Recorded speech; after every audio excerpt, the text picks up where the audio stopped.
welcome back to Kaise Anand from Unit Till Infinite. I'm Sneha and we are doing number theoretic function. In the last video we defined sigma x, and if you missed the last video I will drop the link here so that you can get to know कि हमने ये definition कैसे पढ़ी थी या क्या define किया था हमने. So for sigma x we defined three different functions. For x equal to 0 we define tau function और उसकी properties last video में पढ़ी थी. For x equal to 1 we define two different things. One is the sigma function, one is Aliquot sum. Aliquot sum में हम सिर्फ proper divisors की बात करते थे. Wherever in sigma x we talk about all the improper divisors of the number. So सारी जो जितनी भी information है वो हमारे last video में है. Today we are going to do sigma function, Aliquot sum and something else. So सबसे पहले start करते हैं sigma function. So this is the third function in the series of arithmetic functions. So sigma n is nothing but the sum of all the improper divisors of the number n. Now it's very easy for you to write down value of sigma n for n equal to 1 to 10 जैसा हम हर video में कर रहे हैं. First 10 values, I'm always saying that first 10 natural numbers के लिए you should know the values. So I'm skipping that part now क्योंकि it's quite, since you have done that tau n वाला ना, टाउ 1 to टाउ 10 आपने लिखा था और कहीं ना कहीं आपने डिवाइजर्स भी लिखे थे नंबर्स के. All you need to do is you need to add them, right. So without going into sigma 1 to sigma 10 we are just jumping towards the rules. ठीक है. तो to find out sigma n given any natural number, now the natural number can be of any type, बहुत बड़ा बहुत छोटा कैसा भी हो सकता है. So without actually finding out the divisors of the number हम कैसे sigma n find out कर सकते हैं. So the very first, and I think this is the only rule, whenever you are given with a number you can always do the prime factorization जो हम arithmetic function में अभी तक सबके लिए कर रहे हैं, है ना. Given any arithmetic function सबसे पहले हमारा जो interest होता है वो होता है to find out the prime factorization of your given number. Now for the very first function जो हमने पढ़ा था उसके लिए मुझे सिर्फ प्राइम्स की ज़रूरत होती थी, है ना. उसके लिए मुझे पावर्स की ज़रूरत नहीं होती थी. Then we have tau function जिसमें मुझे, जैसे 5 फंक्शन था जो फर्स्ट, उसमें मुझे सिर्फ प्राइम्स की ज़रूरत होती थी, पावर्स की ज़रूरत नहीं होती थी. टाउ फंक्शन में मुझे प्राइम से कोई लेना देना नहीं था. I just needed the power. But यहाँ मुझे प्राइम्स और पावर दोनों की ज़रूरत है. And with the prime factorisation I can define sigma n as, you see this is थोड़ा सा डिफिकल्ट कह सकते हैं हम लोग. लास्ट दोनों से तो थोड़ा डिफिकल्ट ही है, but yes this is the definition और this is the formula for you to find out the value of sigma for any given natural number with the help of prime factorisation. So what I am doing is, जो भी prime factorisation जितने भी power में था उसकी power 1 बढ़ा दी, फिर minus कर दिया और उसके डिनोमिनेटर में प्राइम -1 से डिवाइड करके और उनका प्रोडक्ट निकाल रहे हैं. So it's kind of messy थोड़ा सा, but yes this is what it is. तो आप इजीली इसकी हेल्प से you can easily find out sigma n. So for example if I am taking n equal to 12 and I know the prime factorisation is 2 square into 3 raised to the power 1, right. So sigma 12 will be 2 raised to the power 2 plus 1 minus 1 and 3 raised to the power 1 plus 1 minus 1 upon 3 minus 1. So this is 2 cubed minus 1 upon 1 and this is 3 squared minus 1 upon 2. This is 7 into 8 divided by 2. This is 28. So easily you can find out. Now 12 के अगर आप जो proper definition है उसके हिसाब से if you are to find out sigma n, तो 12 के जो डिवाइजर्स हैं, डिवाइजर्स ऑफ 12 वो कौन कौन से हैं, 1 2 3 4 6 and 12, and when you will add them all you will get 28, right. So instead of finding all the improper divisors of any given number, you first prime factorize that number, use this formula to get sigma n, right. तो यही एक rule है इसका. इसमें n equal to odd n equal to even का कुछ चक्कर नहीं है. But yes when the number is prime तो हमारे पास एक छोटा सा रिजल्ट आ जाता है. Rather I would say it's an observation. When ever the number is prime, when n is a prime number, right, then sigma n will be n plus 1 because the divisors of any prime number are 1 and the number itself. So for n is prime, sigma n is n plus 1. In fact, I can say safely that this is an if and only if formula, right? So ये दो छोटे छोटे से rule हैं sigma n के लिए. One by the prime factorization of the number, second if the number happens to be a prime, right? इसके बाद some properties of the function. So basically सबसे पहले function वाली properties, whether it is it's a bijection or not, right? So bijection के लिए देखो I somehow I have to prove it's 1 1 or it's 1 1 and onto. So when I'm talking about onto-ness ना, for n or I would say for 2 belonging to n, there does not exist any number such that sigma n is 2. And you can also check देखो first sigma 1 will be 1, sigma 2 will be 3, sigma 3 जो होगा वो क्या हो जाएगा, number of divisor sigma 3 prime, so 4, तो 2 कहीं भी नहीं आएगा, राइट? इसके बाद तो नंबर्स ही बड़े होते चले जा रहे हैं तो 2 नहीं आएगा. तो यहाँ से मैं ये जरूर कह सकती हूँ दैट माई फंक्शन, जो भी ये सिग्मा वाला फंक्शन था हमारा फॉर x इक्वल टू 1, ये फंक्शन ऑन टू नहीं है. Once it's not onto I can safely say that it's not a bijection. Therefore so हमारी फर्स्ट जो प्रॉपर्टी हो गई, सो यहाँ लिख रहे हैं हम लोग properties of the function. Properties first is sigma n is not a bijection, not a bijection, right? Second, as the domain of the function is the set of natural numbers, it would also behave like a sequence sigma n, which will approach to infinity as n approaches to infinity. So as a sequence it will diverge to plus infinity, right? Third, again the function is multiplicative. Multiplicative हम लोग अभी तक बहुत बार पढ़ चुके हैं. That is sigma m into n is equal to sigma m into sigma n whenever m and n are co-prime. So GCD of m and n is 1. So ये 3 properties हो गई मेरे सिग्मा फंक्शन की. इससे ज़्यादा और कुछ है नहीं, है बहुत सारी चीज़ें बट यू नो अभी के लिए हमारे लिए इतना ही बहुत है. So this is what the sigma function is. Sigma function is basically sum of divisors of the number. Or rule, if you are given with the prime factorization, you are you are having the rule with you so that you can find out the value. और properties ये हो गई as a function it's not a bijection, as a sequence it will diverge and it's multiplicative. that अगर दो number एक दूसरे से को प्राइम है तो उनके प्रोडक्ट का जो भी वैल्यू आएगी सिग्मा की, that is equal to the product of the values of sigma, right? मतलब taking individually.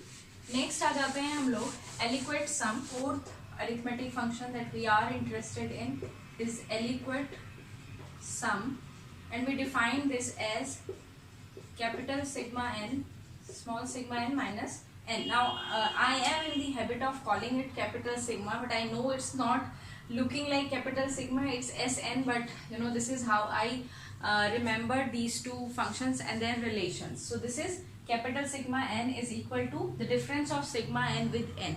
So basically we are summing all the divisors excepting the number, right? मतलब उस नंबर को छोड़ करके बाकी जितने भी डिवाइजर्स हैं हम उनको ऐड करके और ये सम बनाते हैं. This is aliquot sum. Now aliquot sum directly if you are doing higher mathematics तो डायरेक्टली अभी तक मैंने नहीं देखा है कहीं यूज करा है हमने, but yes since we are doing number theoretic functions तो थोड़ा बहुत तो जानकारी एक्स्ट्रा भी हो जाए तो कोई बुरी बात नहीं है. इसके लिए दो छोटी छोटी सी प्रॉपर्टीज है. Now the formula is very simple. You will find out the prime factorisation of n, you will use the formula for sigma n और उसमें से आप एन माइनस कर दोगे, you will get s n, right?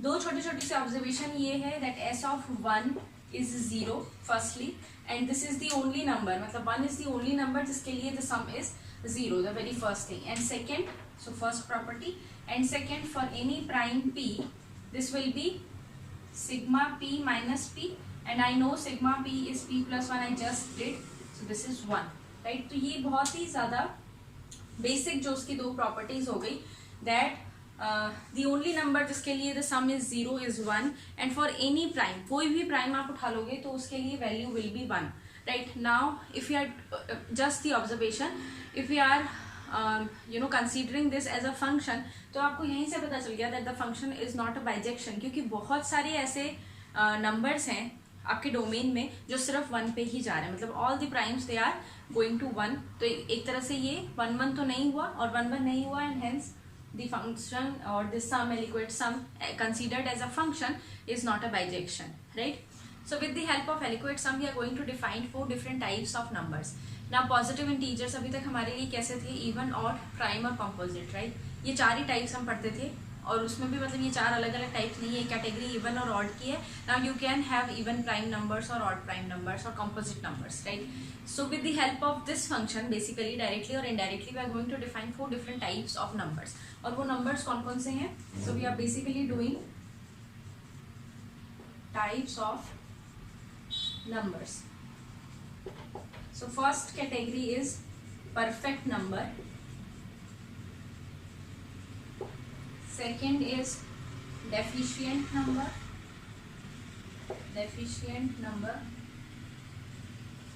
third abundant number, and fourth untouchable number. ठीक है? So with the help of a number and its divisor we can define or we can categorize the number in these 4 parts, मतलब in these 4 categories. So perfect number, deficient number, abundant number and untouchable number. Perfect number से शुरू करते हैं. Perfect numbers are numbers for which the capital sigma n or Sn or the aliquot sum is equal to the number, right? So just with the help of aliquot sum we categorize these 4 types of number. So सबसे पहला number perfect number. You will say a number is perfect if the number is equal to its aliquot sum. So अगर आप consider करो the number 6, you know that the divisors of the numbers are 1, 2, 3, right? When I'm talking about the proper divisors, since I have to talk about aliquot sum. So the aliquot sum of 6 is 6. Now we can also say that 6 is the very first number, that is a perfect number, right? So just with the help of the aliquot sum or the proper divisor of a given number you can find out whether the number is a perfect number or not. So perfect number की जो criteria है वो क्या हो गया, that aliquot sum must be equal to the number itself. इसके बाद 6 के बाद जो आपको परफेक्ट नंबर मिलेगा वो 28 मिलेगा, बीच में कोई भी नंबर परफेक्ट नंबर नहीं है, ठीक है? So this is the first category. Second deficient number. Deficient number का मतलब होता है when the aliquot sum is less than the number, right? So जो सम होगा वो नंबर से अगर छोटा होगा तो हम कहते हैं उसको the number is deficient number, और उसमें कुछ तरह की डेफिशिएंसी है. नाउ यू कैन ऑल्सो यहाँ पर you can also use the other definition of aliquot sum, right? So with this help of sigma function I can say a number is perfect if the sigma n is equal to 2n, right? Now again using the same formula I can say that a number is deficient if sigma n is less than or equal to 2n.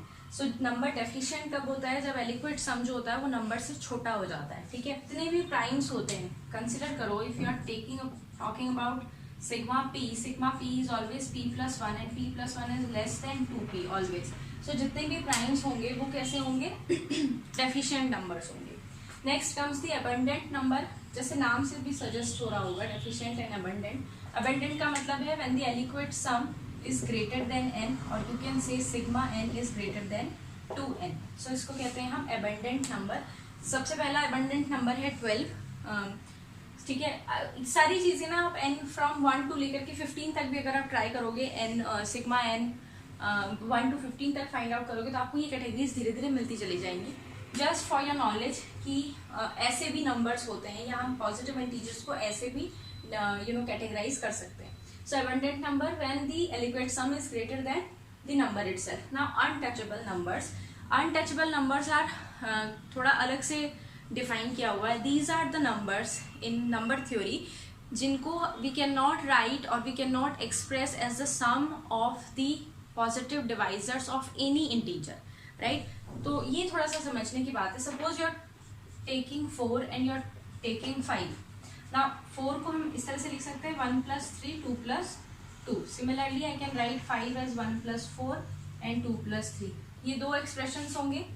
Now ये 1 और जो 3 है ना, they are positive divisors of 3. So 4 is not untouchable because 4 can be expressed as the sum of the positive divisors of any positive integer. तो ये untouchable नहीं है. However 5 की अगर आप बात करो, so 1 और 4 अगर मैं बात कर रही हूँ तो 1 और 4 के साथ मुझे 2 भी आना चाहिए था to have the क्या कह सकते हैं पॉजिटिव डिवाइजर्स. ना 2 और 3 ये भी ऐसा नहीं है कि 2 और 3 किसी नंबर का पॉजिटिव डिवाइजर है, सारे पॉजिटिव डिवाइजर्स अगर हम कलेक्ट करें. सो 5 is an untouchable number because we cannot express 5 as the sum of. Now when I'm talking about the sum of positive divisors, na I'm talking about all the positive divisors, right? So 5 cannot be expressed as the sum of all positive divisors of any positive integer. So I can say 5 is untouchable number. So as such इसकी कोई ऐसी वाली definition तो नहीं है, but हाँ you have to remember that the number has to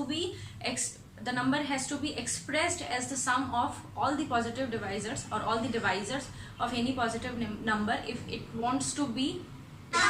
not wants to be untouchable, है ना. untouchable का मतलब होता है आप किसी भी तरह से उस नंबर को पॉजिटिव डिवाइजर्स के सम के फॉर्म में नहीं लिख सकते. All positive divisors of any positive integer. So these are the 4 categories in number theory. These are the 4 important categories of numbers जो हमने डिफाइन करी या जिसका जो क्राइटेरिया था वो था divisors of the number, perfect number, deficient number, abundant number and untouchable number. Now when we are talking about untouchable numbers, now there is this open question in mathematics that other than 5 there are no odd untouchable numbers, right? So it's like an open question. या तो they don't exist या फिर they are very rare. तो other than 5 we are not till now we are not able to find out any other odd untouchable numbers. So now since it's 22nd December and we are celebrating the Mathematics Day, National Mathematics Day in honor of Sir Ramanujan. हम लोग अगर Ramanujan number के बारे में, Hardy Ramanujan number या फिर Ramanujan prime के बारे में बात नहीं करेंगे तो दिन ही पूरा नहीं होगा. So and since we are doing number theory also, so it's like a ritual for today कि हम लोग we talk about Sir Ramanujan और उनकी दो since बहुत सारी चीज़ें आज के दिन में तो you'll get enormous kind of ज्ञान from different platforms कि क्या थे Sir Ramanujan, but to speak about like 32 years में around 3000-4000 रिजल्ट्स देना इट्स लाइक समथिंग, है ना. बहुत बड़ी बात है मैथमेटिक्स में इतने सारे रिजल्ट इतनी कम उम्र में देना, ये अपने आप में बहुत बड़ी बात है. But since we are doing number theory तो हम नंबर थ्योरी से रिलेटेड उनके 2 रिजल्ट्स देखते हैं. वन हार्डी रामानुजन्स नंबर जो कि बहुत फेमस है, नॉन मैथमेटिक्स वाले बंदों को भी आजकल पता है कि व्हाट इज 1729, और एक Ramanujan prime known as Hardy Ramanujan's number. This is special because it can be expressed as the cube of 2 numbers in 2 different ways. So 9 cube plus 10 cube, this number, and it's the smallest positive integer to have this property or to have this characteristic. So it's a very special number. और इसके पीछे की कहानी ज़्यादा special है क्योंकि just by looking at the number plate of the taxi जिसमें sir Hardy आ रहे थे, उन्होंने बोला कि it's like the number is looking so dull, है ना. बहुत उनको अच्छा नहीं लगा नंबर देख करके. But that number for Ramanujan is उन्होंने मतलब मुझे लगता है उन्होंने शायद स्टडी करे हुए हैं सारे नंबर्स, इतने सारे नंबर्स इतने अच्छे से.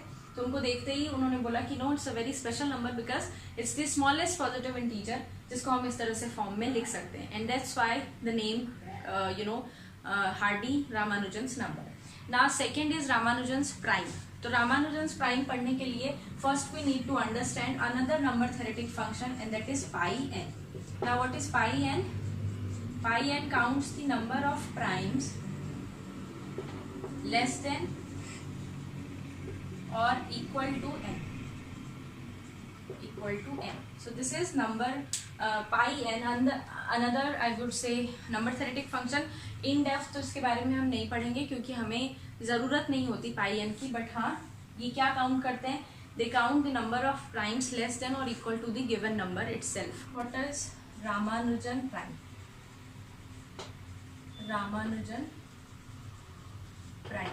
Ramanujan prime often denoted by Rn is the number. It's a special kind of number जिसके लिए थोड़ा देखना. First I'm writing the definition. Pi Rn minus pi Rn by 2 is greater than or equal to n.